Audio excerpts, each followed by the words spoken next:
Donc, la communication est une voie de double sens, influence et réciprocité. Donc, c'est vraiment dans les deux sens que j'ai dit ça depuis un bout de temps.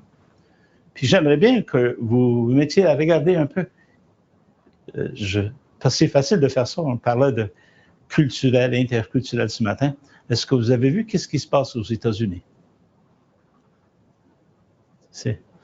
Comment ça se fait? Comment vous pouvez expliquer que 40%, 42% des gens appuient Trump, acceptent tout ce que Trump fait, et l'autre partie de la population, avec le même comportement, sont très révoltés, jugent. Comment, c'est-tu vrai ça? Qu'on peut être si divisé que ça? Est-ce que vous vivez la même chose? Vous savez, vous, est-ce que vous vivez la même chose? Est-ce que vous pouvez voir la même chose ici? Ça s'en vient, mais c'est toujours là. Moi, je dirais c'est toujours là, sans réaliser. On voit la même chose, mais on interprète pas du tout de la même façon. Une leçon que j'ai apprise dans la vie, c'est jamais de penser que l'autre voit qu'est-ce que je vois. Je ne sais pas si vous avez vu ça, là, tu sais. Je vais aller voir un film avec ma femme. En sortant du film, je vais dire « Oh, j'ai beaucoup aimé le film », mais j'ai pas du tout aimé le film. On était à la même place. Pourquoi on n'a pas la même opinion? Intéressant, ça. C'est comme je faisais une formation avec les docteurs et les infirmières, infirmiers, ensemble, autour des personnes qui voulaient avoir de l'aide à mourir. Je monte une vidéo. Le vidéo est une personne qui demande de l'aide et chaque personne dans la pièce répondait d'une façon différente. Un qui disait « Mais ça, pas à moi, il faut aller voir la travailleuse sociale. » Et l'autre qui disait bon, « Moi, je suis ici pour t'aider à vivre, pas à mourir. » Et les gens, moi, j'interpellais les gens en disant « Si on est si neutre ou objectif, parce que les médecins, les docteurs, je vois comme objectif. Donc, si vous êtes si objectif que ça, pourquoi vous n'avez pas la même réponse? Puis on ne voit pas que nos valeurs, encore là, l'éducation, la façon d'être, influence la façon qu'on réagit.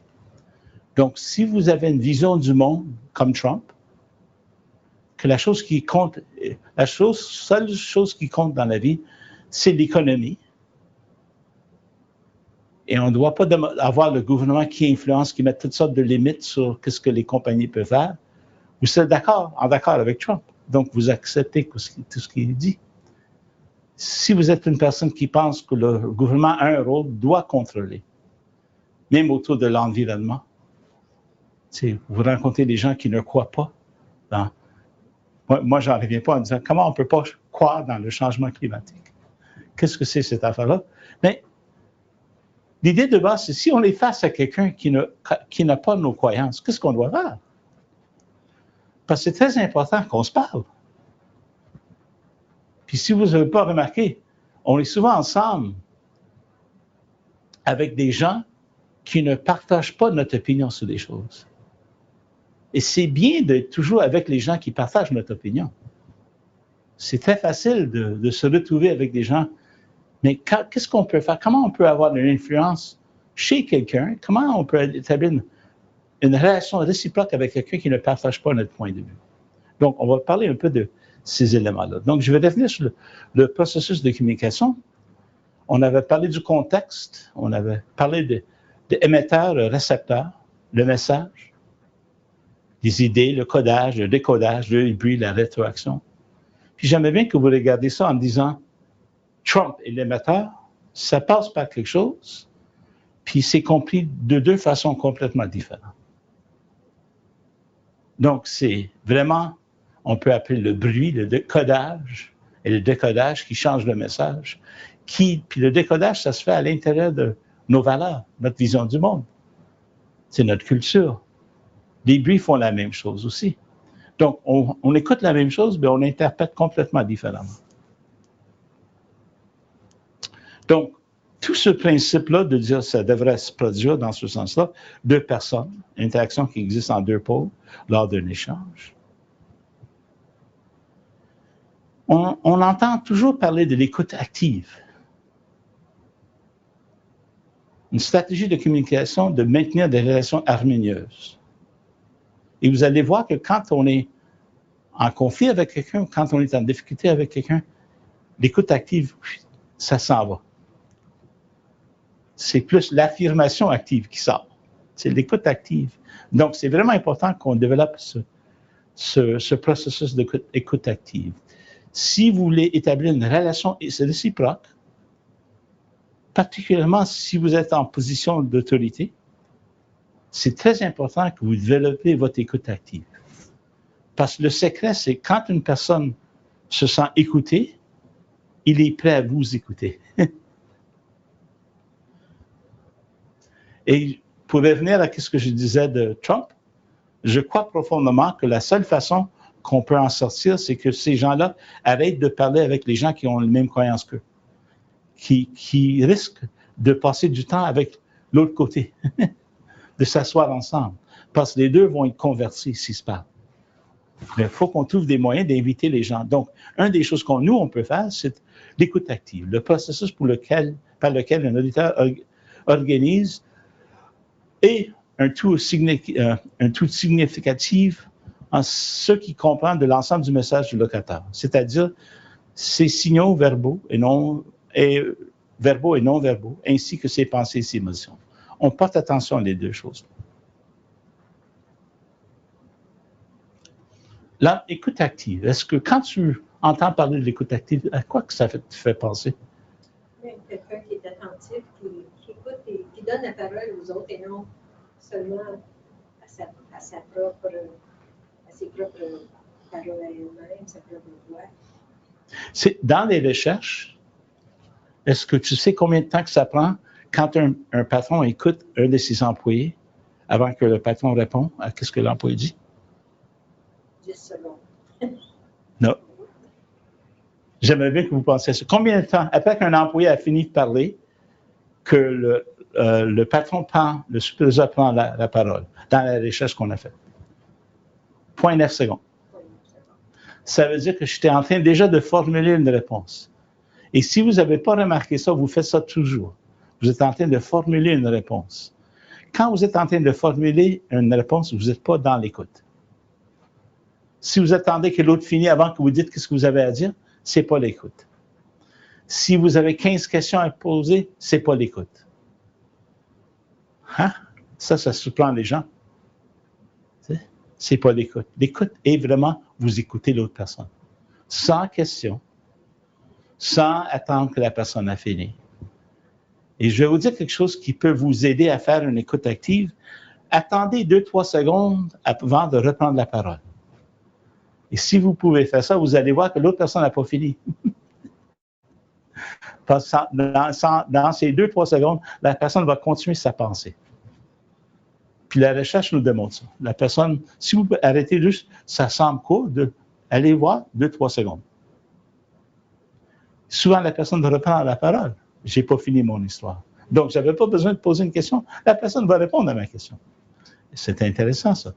Donc, l'empathie, c'est la capacité de se mettre à la place de l'autre personne. On a déjà parlé de ça, pour reconnaître ses pensées et ses sentiments. Le reflet, c'est l'information. L'information remise à l'émetteur de s'assurer que j'ai bien compris. On fait souvent ça. Est-ce que, si j'ai bien compris, il y a toutes sortes de phrases qu'on emploie là, pour dire à quelqu'un que, oui, je comprends ce que tu me dis. Et même quand on le dit bien, le reflet, la personne va préciser encore plus. Pas tout à fait ça, c'est ça. Et ça va. Donc, il y a une différence entre écouter et entendre. Entendre, c'est l'action et la capacité d'entendre ce qui se passe alentour de nous. Écouter, c'est de comprendre ce que les autres nous disent. Donc, on peut entendre quelqu'un sans l'écouter. Et vous savez, quand ça Je suis sûr que vous pouvez penser à un échange que vous avez eu récemment où la personne, vous sentez que la personne n'est pas à l'écoute. Quelqu'un veut me voir vendre une voiture. Je suis allé voir pour une nouvelle voiture. La personne, elle attend que je finisse. Elle était bien formée. Elle me dit, je comprends bien ton souci. Puis là, c'est comme, on revient. Ça, c'est pas réciproque. Ça, c'est de vendre quelque chose. C'est c'est de me manipuler, pas pour m'influencer. Si tu veux m'influencer, écoute qu'est-ce que moi j'ai besoin. Et réponds à qu'est-ce que j'ai besoin. T'sais? Si je dis j'ai un souci je veux pas avoir une voiture qui brûle trop de gaz, qui utilise trop de... écoute ce que je dis. Essaie pas de me convaincre que celui-là, comparé avec les 5 autres voitures, écoute. Puis demande-moi. Là, donc, c'est pour ça que quand on parle d'influence, c'est vraiment important de dire c'est pas la manipulation. L'influence, c'est vraiment d'être à l'écoute de la personne, puis après ça, de refléter, puis de continuer. Parce que si on écoute l'autre personne, la personne est apte de nous écouter. Donc, l'écoute active, on se centre sur 3 choses quand on écoute quelqu'un attentivement. Des faits, qu'est-ce qui est arrivé? L'opinion que la personne, qu'est-ce que la personne pense? Qu'est-ce que la personne a jugé? Qu'est-ce que la personne a réfléchi? L'émotion. Ce qui était ressenti et éprouvé. Donc, il y a toujours ces 3 niveaux-là. Donc, on écoute ces choses-là. Et vous allez voir, des fois, des gens vous remettent seulement des faits. Demandez, c'est quoi leur opinion sur l'affaire? Et comment est-ce qu'ils se ressentent dans une situation? Ou souvent, les gens vont vous parler de comment est-ce qu'ils se sont sentis et les demander, c'était quoi les faits? Juste pour les... Ça va équilibrer. C'est comme... Ça renforce un peu l'histoire.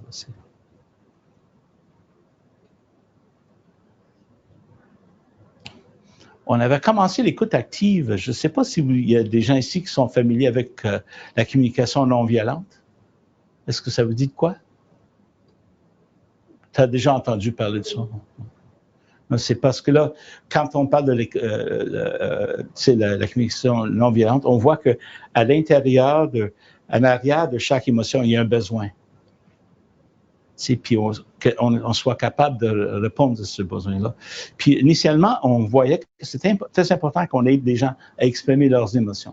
Parce que les gens pouvaient exprimer leur jugement d'une situation, expliquer c'est comme quand ma femme me parle de sa patronne, elle peut me parler de qu'est-ce que sa patronne fait, mais elle ne me donne pas les faits.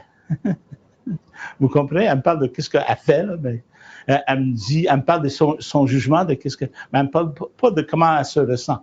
Quand je lui demande de se situer dans qu'est-ce qu'elle ressent, ça le calme. Je me sens manipulé, pas écouté. Donc, OK, donc ça. Et vous allez voir, quand vous faites ça, c'est vraiment, ça aide la personne à se calmer. Donc, comme nous, l'écoute active consiste à reformer les sentiments de son interlocuteur par des mots. Donc, on reflète à l'autre personne, on dit, il s'agit de comprendre, d'expliciter la dimension affective. L'utilité de l'écoute active.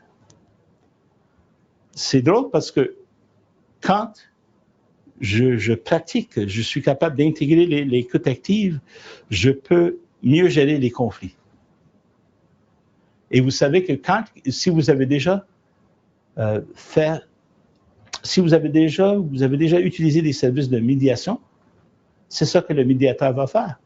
C'est d'aider les gens à nommer comment est-ce qu'ils se ressentent, qu'est-ce qu'ils ont besoin.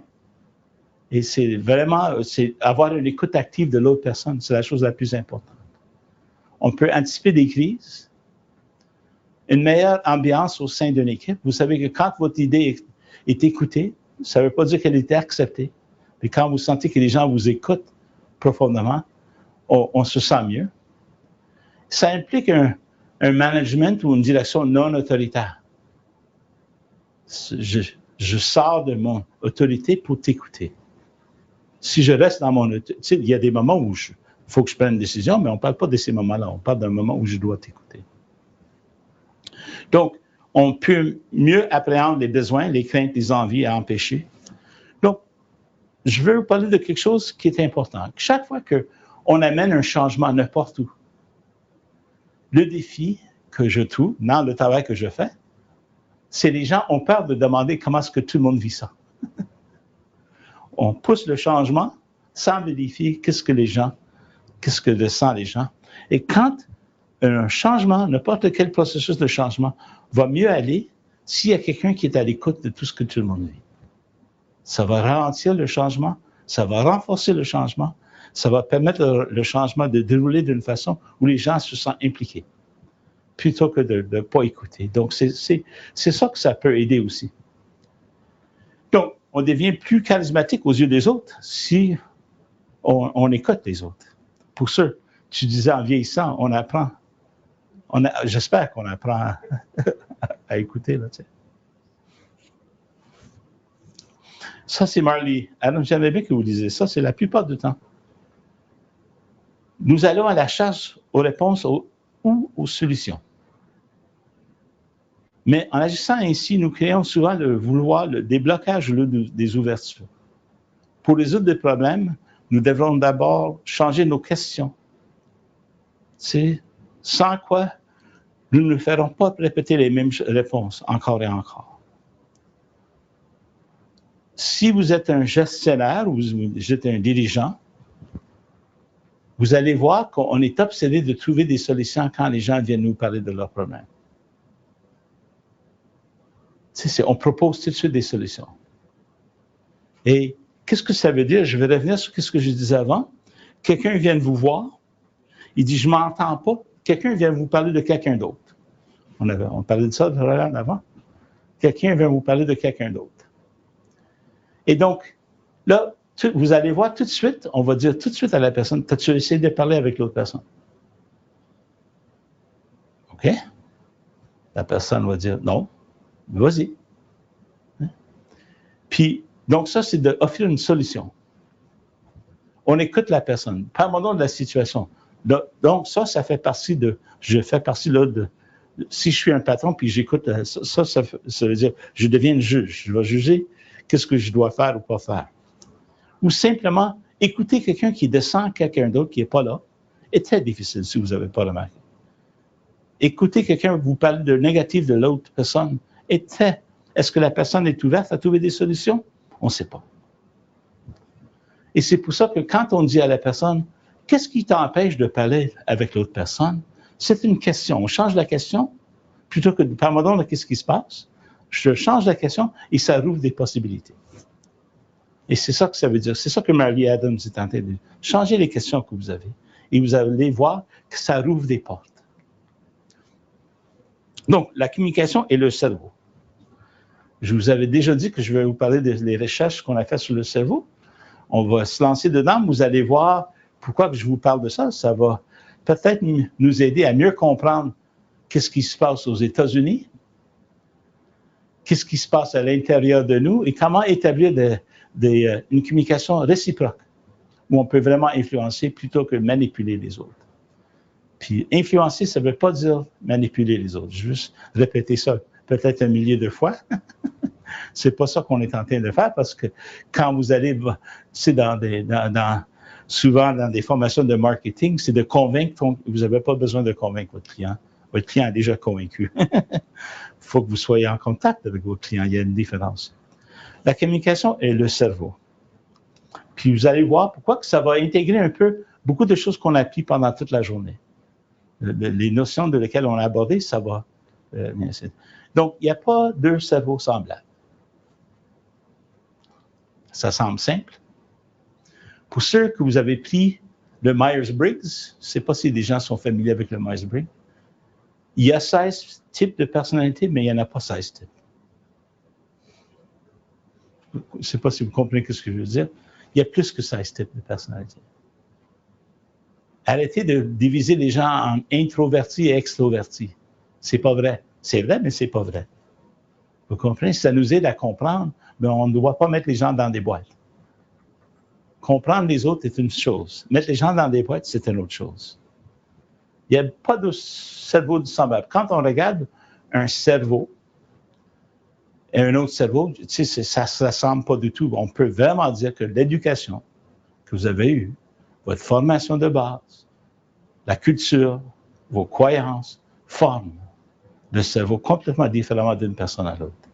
Il y a des gens qui croient qu'on utilise, mais là, je dois vous poser cette question, est-ce que vous pensez qu'on utilise seulement 5 à 10 de notre cerveau? Et vous avez déjà entendu parler de ça? Il y a un film qui parle de Lucy. Est-ce qu'il y a des gens qui ont vu ce film-là, Lucy? On utilise peut-être pas plus que 10 à 15 de notre cerveau. C'est pas vrai. Non. C'est une croyance qui vient de quelque chose que quelqu'un a dit dans le 19e siècle, qui est pas vraiment, quand on regarde c'est pas comme on regarde le cerveau, il y a 90% du cerveau qui n'est pas allumé, il n'y a que 10%. Il n'y a pas de fondement scientifique de dire qu'on utilise seulement 5. On ne réalise pas la capacité du cerveau.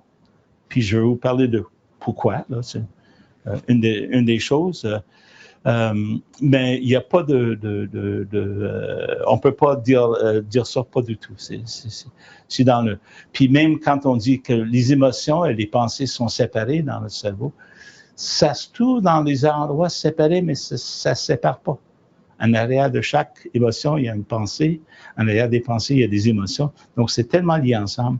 Puis ça, c'est le choc peut-être pour certaines personnes. Votre cerveau n'est pas un ordinateur. Arrêtez de penser de votre cerveau comme un ordinateur. Puis les gens disent, mais qu'est-ce que ça veut dire? Mais un ordinateur, vous savez que un ordinateur, c'est comme, on pense que nos souvenirs sont un peu comme dans un fichier dans notre tête. Et un souvenir ne fonctionne pas du tout comme ça. Votre souvenir que vous avez d'une histoire qui s'est passée quand vous étiez jeune est un souvenir que vous avez aujourd'hui. Ce n'est pas un souvenir que vous avez du passé. Vous comprenez ce que je veux dire? Vous vous rappelez aujourd'hui de ce qui s'est passé, mais ce n'est pas tout à fait ce qui s'est passé. Demandez à vos sœurs, vos frères. Ils vont vous parler qu'ils ont été à la même place, mais ils ne se rappellent pas de la même chose. Ça, c'est un peu épeurant. On pense que c'est juste. L'autre chose, c'est chaque fois qu'une partie du cerveau apprend quelque chose, c'est tout le cerveau qui se réorganise. Donc, l'apprentissage se fait partout, pas uniquement dans une partie du cerveau. Jusqu'à récemment, on étudiait une partie du cerveau pour comprendre les choses. On doit regarder tout le cerveau au complet. Juste un autre exemple, c'est que, mais là, je vais le faire après. Le cerveau est une machine à connexion. Ça, on cherche le connu dans l'inconnu. Est-ce que Roland, est-ce que tu as déjà voyagé dans un pays où tu ne reconnaissais pas du tout l'écriture, et tu ne comprenais pas du tout en Chine? En Chine, oui. Est-ce que les gens parlaient français? En Égypte aussi? Oui, ils parlaient français en Chine. On avait des guides. Mais quand vous sortez puis vous n'êtes plus avec les guides, quelle était l'expérience? Vous étiez toujours avec des guides? Alors, il fallait travailler avec nos mains. Oui. Puis, en anglais, essayer de montrer, comme je vais juste prendre un exemple. J'ai commencé à avoir un mal de gorge. Oui. On était arrêté dans un petit village. Il y avait une pharmacie. J'ai rentré, puis j'ai dit, et puis ils ont parti à rire, puis ils ont été me chercher. Ils ont été chercher. Oui, c'est ça. Alors, des fois, filmer des actions ou des problèmes. Mais quand on se trouve dans un pays où on ne connaît pas, on est en déséquilibre. Oui. Et si tu n'as pas remarqué, j'aimerais bien que tu y penses, on cherche toujours le connu. Puis quand on voit le McDo ou Coca-Cola ou des choses qui représentent des choses de chez nous, là, je me sens à l'aise. C'est comme, ça me soulage. On cherche toujours. Je rentre dans une pièce de personnes que je ne connais pas. Il y a quelqu'un qui ressemble à quelqu'un que je connais. Je vais aller voir cette personne-là. Même si ce n'est pas quelqu'un que je connais. Vous comprenez? On cherche le connu dans l'inconnu. Le cerveau est une machine à connexion. Il faut qu'on connecte. Puis vous allez voir.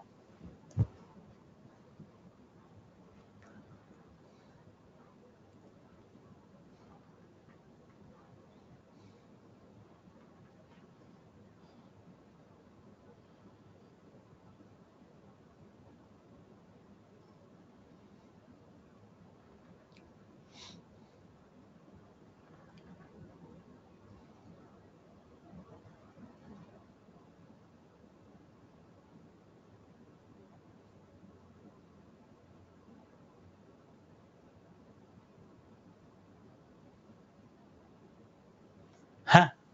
Hein? Vous étiez capable de lire ça? Là? Hein? Je suis sûr que pour les gens, si vous étiez capable de lire ça, sans le cerveau est incroyable.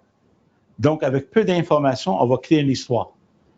Mais c'est aussi dangereux, parce que c'est ça qu'on fait. Avec peu de détails, on va créer une histoire. Quelqu'un vient nous voir, nous parle, puis on crée une histoire autour de cette personne-là, qui n'est pas basée dans les faits, qui est basée dans notre image, dans notre éducation, dans la façon qu'on voit des choses. Donc, vous ne connaissez pas Trump, mais vous avez déjà une opinion de Trump. Vous comprenez? Et donc, c'est intéressant. Et les gens qui voient, écoutez les gens attentivement. Les gens parlent comme ils le connaissent, ils ne le connaissent pas du tout. Dépendant de nos croyances. Les gens qui l'aiment vont dire, voici tout ce qu'il fait. Puis ils vont éliminer qu'est-ce qu'ils n'aiment pas. À Trump, ils ne vont pas parler de ça. Ils vont parler. Et les gens qui ne l'aiment pas, ils vont parler que des choses qu'ils n'aiment pas, mais ils ne vont jamais parler des choses avec lesquelles. Vous comprenez? C'est ça qu'on fait sans le réaliser. On va éliminer qu'est-ce que ça ne s'accorde pas, qu'est-ce qu'on pense. Donc, le cerveau se raccorde de tout. Intéressant, ça. Vous savez que quand vous prenez, je ne sais pas où vous êtes, mais quand tu quittes ici et tu te rends à la maison, mais quand tu t'en vas au centre, tu prends toujours le même chemin pour te rendre. Oui. C'est ça? Est-ce que tu t'en vas en voiture? Oui. Est-ce que ça t'arrive de temps en temps où tu te rends, puis tu ne te rappelles même plus d'avoir pris ta voiture? Après, je ne me rappelle plus de quelle rue j'ai passé parce que après penser à autre chose. Ah, tu viens de soulever. Parce que notre cerveau essaie de raccorder tout. Parce qu'on peut penser à d'autres choses. C'est ça que notre cerveau a besoin de faire. On pense à d'autres choses. Donc, puis c'est là, des fois, vous rentrez à quelque part, est-ce que j'ai fait même ma porte? Je ne m'appelle même plus d'avoir fait même ma porte. Là. Le cerveau est vraiment utile, mais en même temps, c'est comme... Donc, on cherche de raccorder tout. C'est ça qui est incroyable. Et le raccordement alimente la perception. Donc, tout ce qu'on a appris, toute notre éducation alimente la perception. Et qu'est-ce qu'on voit, ça dépend de qu'est-ce qu'on a vu, qu'est-ce qu'on a vécu. Donc, on ne voit pas. L'idée de base, c'est que nous voyons le monde tel que nous sommes et non comme il est. Ah! Incroyable. Et puis, juste pour vous faire rire un peu, là, si on veut voir le monde au point de vue de quelqu'un qui habite en Australie,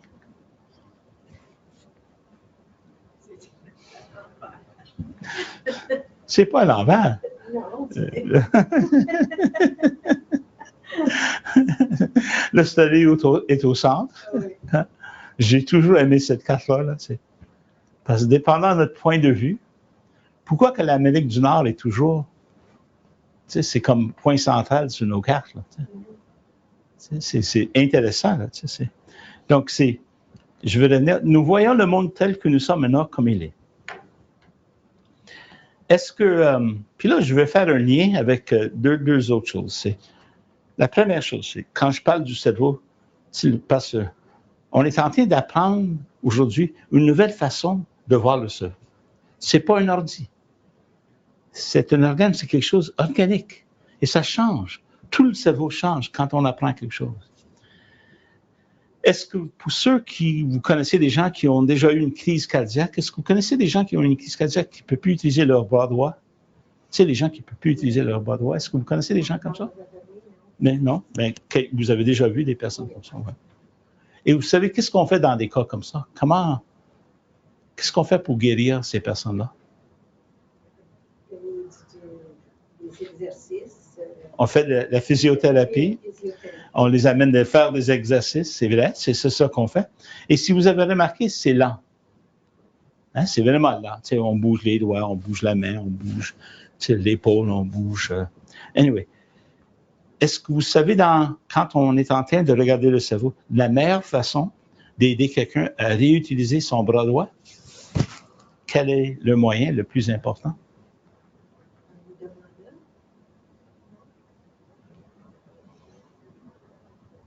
Non? Pour ceux qui écoutent, est-ce que vous savez? Est-ce qu'il y a des gens qui savent, qui sont au courant de cette recherche-là? Pas de réponse? La réponse va vous surprendre, puis je vous invite à le regarder, vous pouvez le regarder. Rattachez le bras droit, le bras gauche. C'est de rattacher le bras gauche. Hein? Quand on essaye, puis vous allez voir, quand on essaie de réutiliser le bras droit, c'est comme il y a une cicatrice dans le cerveau, puis on essaie de raccorder de nouveau sous cette cicatrice-là. C'est ça qui est excellent. Quand on rattache le bras gauche, le cerveau va raccorder de nouveau sous cette partie-là pour le bras droit, qui va aller plus vite. Hein? C'est comme, et pour la recherche qu'on est en train de faire sur le cerveau et les enfants autistiques, ça vient tout de là. On est en train d'étudier, puis on apprend que vraiment, c'est incroyable, le cerveau, on ne le comprend pas, puis de plus en plus. Nos émotions, comme je vous dis, nos émotions que je parlais dans le module précédent, autour de l'intelligence émotionnelle, ont énormément de contrôle sur la façon qu'on voit le monde. Je vous donne un dernier exemple, puis après ça, on va regarder comment on peut l'appliquer au niveau de réciprocité. Vous savez que notre cerveau ne comprend pas la négation. Puis qu'est-ce que ça veut dire? Est-ce qu'il y en a ici qui ont déjà essayé de suivre un régime de diète, là, de perdre du poids? Est-ce que vous avez remarqué que plus ou moins avec du succès? Des fois. Des fois. Donc, et est-ce qu'il y a quelqu'un, je vais vous dire de quelque chose qu'on est en train d'apprendre sur le cerveau, une nouvelle façon qu'on n'avait jamais compris, puis je vais vous dire que ça va nous interpeller profondément. Notre cerveau ne comprend pas la négation. Ça veut dire que si je dis à un enfant, ne rentre pas dans cette porte-là, qu'est-ce que l'enfant va penser? Faut qu'il... Okay. Oui, il veut aller voir. Je me dis dans ma tête, je ne dois pas manger des muffins parce que je ne veux pas engraisser. Il faut que j'aie une image de muffin dans ma tête pour ne pas penser à un muffin. Vous comprenez? Donc, en me disant ça, j'ai l'image du muffin. Je ne dois pas manger un muffin. Je pense devant des Tim Hortons, les muffins ont l'air si gros que ça. Là. Parce que j'ai l'image du muffin dans ma tête.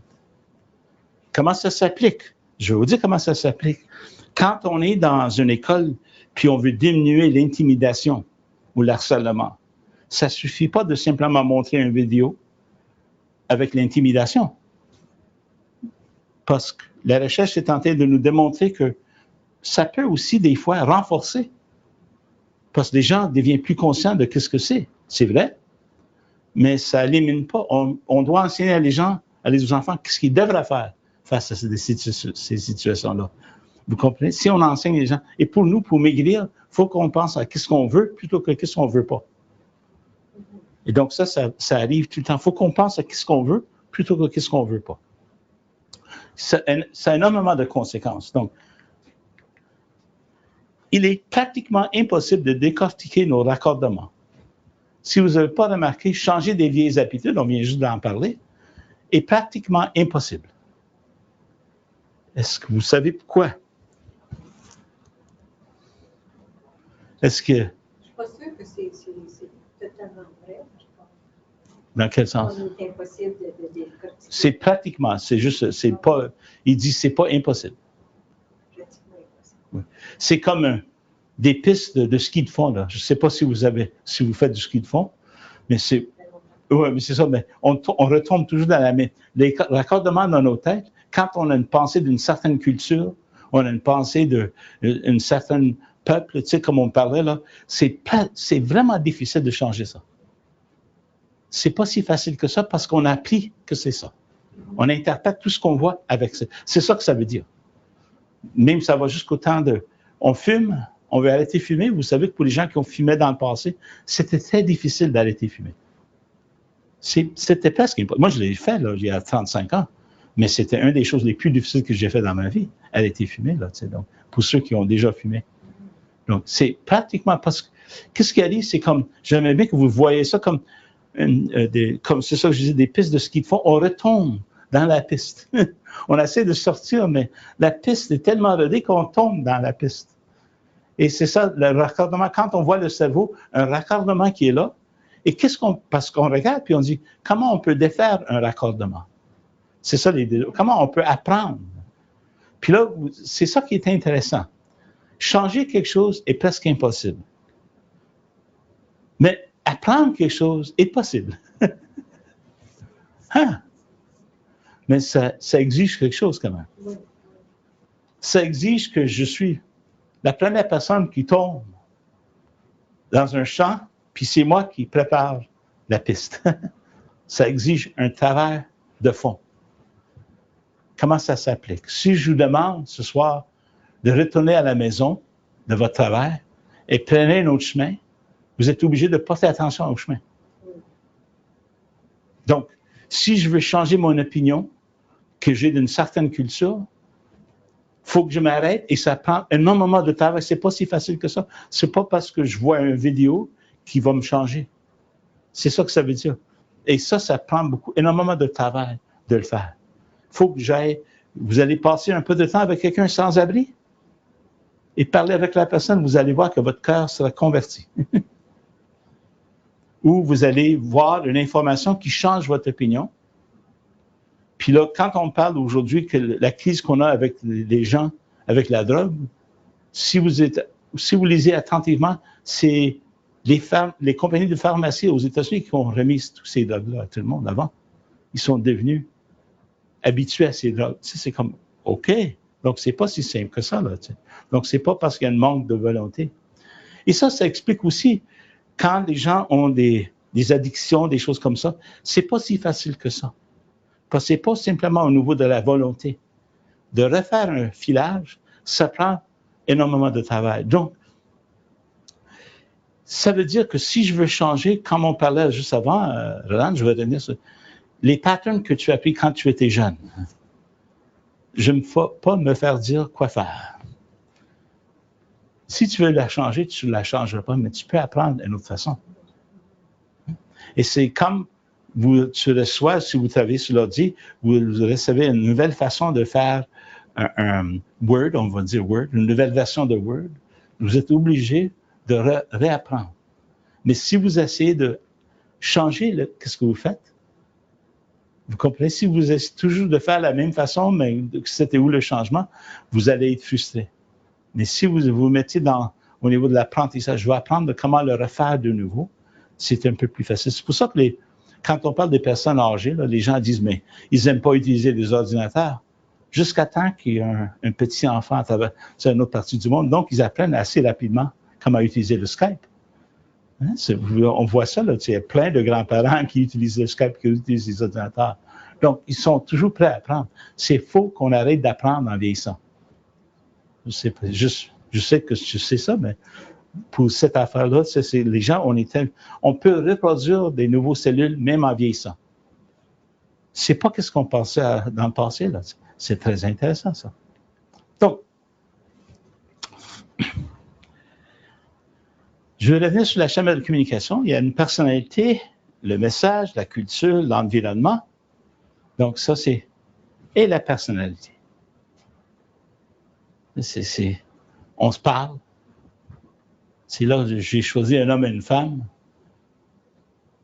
C'est juste comme un modèle de dire, il y a un moment, une culture de notre culture, vous savez que même si on vient du même pays, ça ne veut pas dire qu'on a la même culture, pas du tout. D'une famille à l'autre, ça peut être vraiment différemment. Tu sais.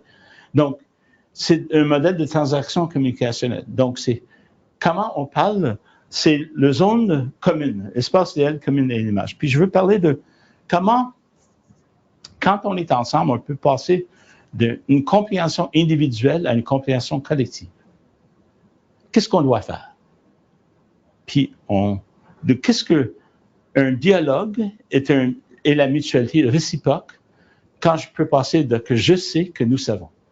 Comment je peux, s'il y a quelqu'un qui a une autre expérience, s'il y a une personne qui est un Français, ou quelqu'un qui vient d'Italie, ou quelqu'un qui vient de Ghana, ou Somalie, c'est une opportunité d'apprendre de votre part. Et vous pouvez apprendre si vous vous mettez dans un état d'apprentissage, ça veut dire je suis à l'écoute. Et la façon d'apprendre, c'est que je me mets à l'œuvre. Donc, Qu'est-ce que ça veut dire? Ça exige énormément d'énergie, comme le champ de neige vierge. Ça exige énormément d'énergie. Vous ne pouvez pas faire le travail pour quelqu'un d'autre. Quand vous dites à quelqu'un, essayez de parler avec l'autre personne, ça ne marche pas. Des conseils comme ça ne fonctionnent pas, si vous n'avez pas remarqué. Parce que la personne a besoin de faire le travail elle-même. Vous avez besoin d'écouter la personne, de voir qu'est-ce qu'elle a besoin de faire pour lui donner une chance d'aller parler avec l'autre personne. C'est ça que ça veut dire. C'est à cette personne-là de sortir de ses pistes, de sortir de sa connaissance de l'autre personne et de réapprendre de nouveau à comment être en relation avec cette personne, qui n'est pas facile. Mais honnêtement, c'est si difficile que de maigrir. Parce que la personne a une image, l'autre personne, vous vous rappelez quand je vous disais, on a du négatif, la personne a tellement une image négative de l'autre personne, ou pas nécessairement négative, mais aussi à la part de l'autre personne, elle ne peut pas sortir de cette affaire-là. Donc, il faut qu'on réapprenne de nouveau. Il faut que la personne soit accompagnée de réapprendre. Et quand on fait ça, ça exige énormément d'énergie de notre part. Quand on accompagne quelqu'un, c'est à la personne de faire le travail, pas nous. Et l'erreur de base qu'on fait comme quelqu'un qui accompagne des personnes, moi je l'ai fait pendant toute ma vie, c'est quand on essaye d'aller plus vite dans l'apprentissage, ça ne va pas. Il faut que la personne apprenne. Une personne âgée, une personne aînée qui a besoin d'apprendre à utiliser Skype, il faut que vous regardiez la façon que la personne utilise. Ça ne sert à rien de dire faites ça, faites ça. Vous avez remarqué que ça ne marchera pas. Il faut que vous asseyez de vous regarder. Si vous voulez avoir une influence sur cette personne-là, regardez attentivement l'autre personne. Comment elle a fait les choses. Quelle est sa conception, sa vision du monde. Et je m'assois avec elle. Donc là, on passe d'une individualité à la mutualité. Donc, on passe d'une perception biaisée, on apprend comment. C'est vraiment, on peut aller de voir quand les autres personnes autour de nous ne voient pas la vie de tout de la même façon. Je reviens sur les États-Unis, puis je reviens toujours sur cet exemple-là, parce que j'y vais régulièrement aux États-Unis. Et quand on est dans un endroit, je ne sais pas si vous avez remarqué, quand est-ce que vous allez de temps en temps aux États-Unis? Oui, ça fait un petit temps. Ah, donc, tu n'étais pas là dernièrement. Là. Il faut que tu fasses vraiment attention publiquement. Oh, vraiment, c'est comme... Moi, je n'en reviens pas, j'étais là cet été. Les gens font attention beaucoup de ne pas dire publiquement parce qu'il y a des chicanes. Il y a des chicanes qui portent... Comment apprendre dans ces situations-là? Là, si on est juste... On reste entre ceux qui pensent comme nous. C'est ça que les... Puis on fait ça régulièrement, nous. On reste seulement avec les gens qui pensent comme nous. Et si on veut vraiment changer, si on veut s'ouvrir, ça veut dire qu'on passe de temps. Regardez-vous dans votre quotidien. Est-ce que vous permettez de voir du temps avec des gens qui ne sont pas comme vous? Ou peut-être quelqu'un dans votre équipe qui vient d'une autre culture qui semble étanche pour vous. Prenez du temps. Demandez à la personne comment il voit la famille. Qu'est-ce qu'ils font à la maison? Moi, je me rappelle italien quand on est arrivé. Puis ça fait pas longtemps. Puis les gens oublient ça. Là, ma mère, quand elle est venue, toutes les femmes italiennes habillées en noir. Pendant des années de temps. Pas uniquement pour une semaine ou deux. Là. Pendant des années de temps. Et quand on reçoit des cultures aujourd'hui, que les gens sont habillés comme ça, puis j'écoute les gens réagir comme qu'est-ce qu'ils font. Hey, respirez un peu. Nous, c'était comme ça quand on est venus. Et qu'est-ce que c'est on peut avoir une influence quand on est en relation. C'est quand on est ensemble. C'est quand on voit qu'on peut apprendre une nouvelle façon de voir le monde. Donc, ça, j'écris ces diapositives-là avec un de mes amis, de parler des archétypes conversationnels. Il y a un débat, une négociation, une discussion, du brainstorming et un dialogue. Puis un dialogue, c'est comme vraiment, si vous regardez le débat, le point d'un débat, c'est la victoire. C'est moi qui gagne. Et souvent, dans une chicane, c'est ça, on veut gagner. On veut vraiment, mais la négociation, c'est d'établir un accord. On va se mettre d'accord. La discussion, c'est de prendre une décision.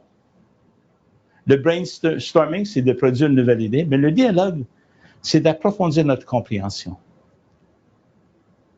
Ah, intéressant. Puis c'est seulement quand on s'ouvre un dialogue qu'on peut vraiment rentrer d'avoir une influence avec l'autre personne. On explore leur vision, leur conclusion, leur interprétation, qu'est-ce qu'on remarque. Puis on explique notre vision. Si on est à l'écoute, si vous regardez à gauche, si on explore, si on démontre qu'on est ouvert, je veux comprendre comment tu arrives à cette conclusion-là. Qu'est-ce que tu as vécu? C'est quoi ta culture qui te pousse à vraiment penser comme ça? Parce que vous savez, il y a des croyances complètement différentes dans d'autres parties du monde. Moi, je m'appelle la première fois que je suis retourné en Italie, encore, je vais utiliser ça comme exemple, que les gens ne voient pas ça, je viens du sud d'Italie, je ne pouvais pas marcher dans la rue avec ma cousine femme. Faut qu'elle était accompagnée. Hein? C'est quoi cette affaire-là? Moi, j'avais la difficulté à juger ça. Mais quand vous voyez le monde comme ça, là, évitez de laisser aller votre jugement. Puis si vous voulez vraiment avoir une influence, demandez des questions. Pourquoi que ça fait comme ça? Qu'est-ce que vous faites? Ça vient d'où, cette affaire-là? Pourquoi que vous croyez ça? Vous allez voir, quand vous êtes capable de faire ça, on peut expliquer notre vision. Ma mère est devenue canadienne à l'intérieur de 30 ans. Donc, à la fin, là, elle ne portait pas des vêtements noirs là, pendant 10 ans de temps. Elle est devenue canadienne. Elle aimait beaucoup l'ouverture ici, parce que les femmes n'avaient pas la même place. Et moi, quand je retourne en Italie, puis j'essaie de faire la vaisselle, les femmes se chicanent. Assis-toi, t'es un homme. Puis moi, je dis, qu'est-ce que ça a à faire avec la vaisselle? Je ne comprends pas le lien que vous faites. Là. Je lis avec eux là, en disant, mais ça risque que dans des cultures, c'est comme traditionnel, c'est toujours comme ça. Là, plutôt que de juger, de rentrer à comprendre. Et je vais vous laisser comme avec celui-là. C'est un cycle.